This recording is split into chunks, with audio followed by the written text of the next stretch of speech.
నటరత్న ఎన్టీఆర్ తొలిసారిగా ద్విపాత్రాభినయం చేసిన చిత్రం రాముడు భీముడు.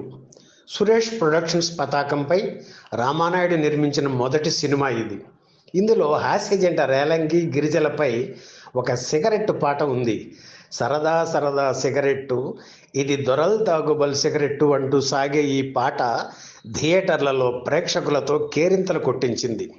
సిగరెట్టు ప్రియులు ఈ పాట విని కాలర్ ఎగరవేసేవారు. ఆసక్తికరమైన విషయం ఏమిటంటే, ఈ పాట రాసిన రచయిత కొసరాజుకు సిగరెట్ అలవాటే లేదు. అయితేనేం, లోకజ్ఞానం కలిగిన వ్యక్తి కావడంతో సిగరెట్ అలవాటు ఉన్న వారికంటే బాగా రాసి సిగరెట్టు ప్రియుల ప్రశంసలు అందుకున్నారు. సినిమా వాళ్లకు సిగరెట్టుకు అవినాభావ సంబంధం ఉంది. సిగరెట్ తాగని వాళ్ల సంఖ్యను వేళ్ల మీద లెక్కించవచ్చు. ముఖ్యంగా సిగరెట్ తాగితేనే మూడు వస్తుందని రచయితలు అనేవారు. శ్రీశ్రీ, ఆరుద్ర, మల్లాది రామకృష్ణ శాస్త్రి, ముళ్లపూడి వెంకటరమణ, డివి నరసరాజు తదితరులంతా సిగరెట్టు ప్రియులే. సముద్రాల రాఘవాచార్య సిగరెట్ తాగేవారు కాదు. కానీ ఆయన తనయుడు రామానుజాచార్యులు మాత్రం సిగరెట్టు ఊదేసేవారు.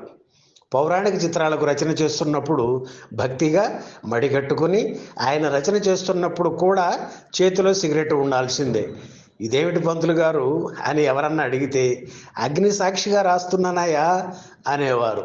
హీరోల విషయానికి వస్తే ఎన్టీఆర్కు సిగరెట్ అలవాటు లేదు. కానీ చక్కని కంఠస్వరం కోసం రోజు ఉదయాన్నే ఒక చుట్ట కాల్చేవారు. కానీ సినిమాల్లో సన్నివేశపరంగా చుట్ట కాల్చాల్సి వచ్చినప్పుడు మాత్రం రిహార్సల్స్లోనే పెట్టెలు తాగేసేవారు. ఇక నట సామ్రాట్ ఏఎన్ఆర్ సిగరెట్లు బాగా తాగేవారు. షార్ట్ గ్యాప్లో ఆయన చేతిలో సిగరెట్ కనిపించేది. అటువంటి వ్యక్తి ఒకానొక దశలో సిగరెట్ తాగడం మానేశారు. మళ్ళీ దాని జోలికి వెళ్ళలేదు.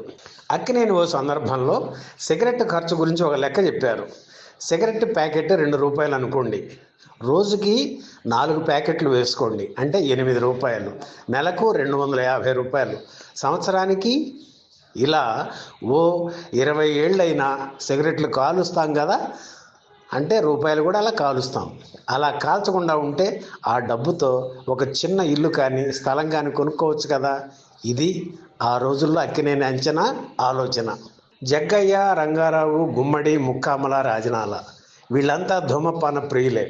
జగ్గయ్య అయితే సహస్ర శిరచ్ఛేద అపూర్వ చింతామణి చిత్రం షూటింగ్లో చిత్ర నిర్మాణ సంస్థ మోడర్న్ థియేటర్స్ అధినేతలు సెట్లో సిగరెట్ తాగకూడదని నిబంధన విధిస్తే, సిగరెట్ కోసం మాటిమాటికి సెట్టు బయటికి వెళ్ళడం నా వల్ల కాదు అని ఆ సినిమానే వదులుకున్నారు జగ్గయ్య. ఆ తర్వాత ఆయన ప్లేస్లో కాంతారావును తీసుకొని చిత్ర నిర్మాణం కొనసాగించింది నిర్మాణ సంస్థ. ఇప్పుడంటే ఆ సదుపాయం లేదు. కానీ ఆ రోజుల్లో ఆర్టిస్టులకు నిర్మాతలే సిగరెట్ ప్యాకెట్లు ఏర్పాటు చేసేవారు. ఎవరిది ఏ బ్రాండో అడిగి తెలుసుకొని వారు స్టూడియోకి రాగానే 5-6 ప్యాకెట్లు అందజేసేవారు. ఒకసారి వాహిని స్టూడియోలో ఒక చిత్రం షూటింగ్ జరుగుతోంది. తనకు ఇవ్వాల్సిన సిగరెట్లు ఇంకా రాలేదని ఆగ్రహించిన నటుడు రాజనాల షాట్ రెడీ అని పిలిచిన సెట్లోకి వెళ్లకుండా మేకప్లోనే కూర్చొని ఉన్నారు. ఈ విషయం చిత్ర నిర్మాత డూండీకి తెలిసింది. మర్యాదపూర్వకంగా సిగరెట్లు ఇస్తుంటే రాజనాల ఇంత రాద్ధాంతం చేస్తాడా అని ఆయన మీద ఫైర్ అయ్యారు డూండి. వెంటనే ఈ రోజు నుంచి ఆర్టిస్టులకు సిగరెట్లు ఇవ్వకండి అని ప్రొడక్షన్ మేనేజర్కు ఆర్డర్ పాస్ చేశారు. అలాగే సిగరెట్ కావాలా, వేషం కావాలా, రాజనాలను కనుక్కొని ఏ విషయం నాకు చెప్పండి అన్నారు డూండి. ఆయన ఎంత స్ట్రిక్టో తెలిసిన రాజనాల మరో మాట లేకుండా సెట్టుకు వచ్చేశారు. నటుడు ముక్కామల చైన్ స్మోకర్. చేతిలో ఉన్న సిగరెట్ అయిపోగానే వెంటనే మరో సిగరెట్ వెలిగించేవారు. రోజుకి ఆయన ఎన్ని సిగరెట్లు తాగేవారో లెక్క ఉండేది కాదు. అతిగా సిగరెట్ కాల్చడం, మద్యపానం వల్ల ఆయన ఆరోగ్యం దెబ్బతింది. తొలి తెలుగు చిత్రం భక్త ప్రహ్లాద్లో హీరోయిన్ సురభి కమలాబాయి ఉత్తరాదిలో ఎక్కువగా షూటింగ్ చేయడం వల్ల ఆమెకు స్మోకింగ్ అలవాటైంది. ఆ అలవాటు మానుకోలేక సెట్లో చాటుకు వెళ్ళి సిగరెట్లు తాగేవారు.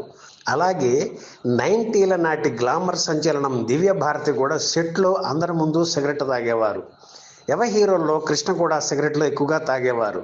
చాలా కాలం వరకు ఆయన ఈ అలవాటు మానుకోలేకపోయారు. ఆ తర్వాత సిగరెట్లు మానేసి పాన్ పరాగ్ అలవాటు చేసుకున్నారు. ఆ తర్వాత ఆ అలవాటు కూడా మానుకున్నారు. శోభన్ బాబు ధూమపానానికి దూరంగా ఉండేవారు. ఆనాటి దర్శకుల్లో బిఎన్ రెడ్డి, కేవీ రెడ్డి, ఆదుర్తి, ప్రత్యేగాత్మ, బాపు ధూమపాన ప్రియులు. సెట్లోనే వీరు సిగరెట్లు కాల్చేవారు. ఇప్పటి దర్శకులు కూడా సెట్లోని సిగరెట్లు తాగుతున్నారు అనుకోండి, అది వేరే విషయం. పాత తరం గాయకుల్లో ఘంటసాల రికార్డింగ్కు వెళ్లే ముందు చుట్ట వెలిగించేవారు. ఆ రోజుల్లో గాయని గాయకులు పక్క పక్కన నిలబడి పాటలు పాడేవారు. చుట్టకంపు కొడుతున్నా సరే మిగిలిన గాయని గాయకులు పట్టించుకునేవారు కాదు. విజయ సంస్థ అధినేతల్లో ఒకరైన చక్రపాణి చేతిలో ఎప్పుడు 555 సిగరెట్ టిన్ను ఉండేది. కుడి చేతిలో సిగరెట్ టిన్ను, పైన అగ్గిపెట్టే పెట్టుకుని వాహిని స్టూడియోలో అటు ఇటు తిరిగేవారు చక్రపాణి. తర్వాత డాక్టర్ల సలహాపై స్మోకింగ్ మానేశారు. ఆ రోజుల్లో వచ్చిన సాంఘిక చిత్రాల్లో విలన్ పాత్రధారి సిగరెట్ కాల్చాల్సిందే. కొన్ని సినిమాల్లో హీరో కూడా కాల్చేవాడు. హీరో కృష్ణ రెండవ సినిమా కన్య మనసులలో సూర్యకాంతం పాత్ర సిగరెట్లు కాలుస్తుంది. అందులో ఆవిడది మోడర్న్ క్యారెక్టర్. సిగరెట్లు ఎందుకు కాల్చారమ్మా అని ఆవిడని అడిగితే, ఏం చేస్తాను నాయన, ఎవరో వెలిగించి ఇచ్చేవారు, అలా నోట్లో పెట్టుకుని స్టైల్గా ఊదుతూ నటించానని చెప్పారు. పురాణ పాత్రలు పోషిస్తున్నప్పుడు నటీనటులు ఎంతో నిష్ఠగా ఉండేవారు. అక్కినేని చెంచు లక్ష్మి చిత్రంలో నటిస్తున్నప్పుడు ఓ రోజు ఎన్టీఆర్ సెట్కు వచ్చారు. విష్ణుమూర్తి గెటప్లో ఉండి సిగరెట్ కాలుస్తున్న అక్కినేనిని చూడగానే ఎన్టీఆర్ షాక్ అయ్యి, అదేమిటి బ్రదర్, ఈ పాత్ర చేస్తూ సిగరెట్ కాలుస్తున్నారు అని అడిగారు. తప్పేమిటి బ్రదర్, ఇది వేషమే కదా అన్నారు అక్కినేని. ఆయన స్వయంగా చెప్పిన విషయం ఇది. అలాగే సీతారామ కళ్యాణం చిత్రంలో శ్రీరాముడి పాత్రను, భీష్మలో శ్రీకృష్ణ పాత్రను పోషిస్తున్నప్పుడు ఎన్టీఆర్కి తెలియకుండా సెట్ వెనక్కి వెళ్ళి సిగరెట్లు కాల్చేవారు హరనాథ్. బర్కిలీ సిగరెట్ తయారీదారులు ఆ రోజుల్లో హిందీలో బాగా పాపులారిటీ ఉన్న పృథ్వీరాజ్ కపూర్తో తమ బ్రాండ్కు మోడలింగ్ చేయించుకునేవారు. తమ ప్రకటనల్లో ఆయన బొమ్మ వాడుకున్నారు. దక్షిణాదిన అంతటి స్థాయి ఉన్న నటుడు ఎవరా అని బర్కిలీ సంస్థ ఆరా తీసినప్పుడు వాళ్లకు హీరోలు కనిపించలేదు. ఎస్వి రంగారావు మాత్రమే కనిపించాడు. వెంటనే ఆయనతో ప్రచార చిత్రం, ప్రకటనలు రూపొందించారు. ఆ రకంగా తెలుగులో ఎస్వి రంగారావు తొలి మోడల్ స్టార్ అయ్యారు. అలాగే బర్కిలీ కంపెనీకి యాడ్స్ చేసిన హీరోల్లో చంద్రమోహన్ కూడా ఒకరు. ఆయనకు ధూమపానం అలవాటు లేదు, అయినా యాడ్లో మోడల్గా నటించారు. ఎందుకు అని అడిగితే, వాళ్ళు డబ్బు ఇచ్చారు, సిగరెట్ ప్యాకెట్లు ఇచ్చారు, డబ్బు తీసుకుని ప్యాకెట్లు ఎవరికైనా ఇవ్వచ్చు కదా అని చెప్పేవారు చంద్రమోహన్.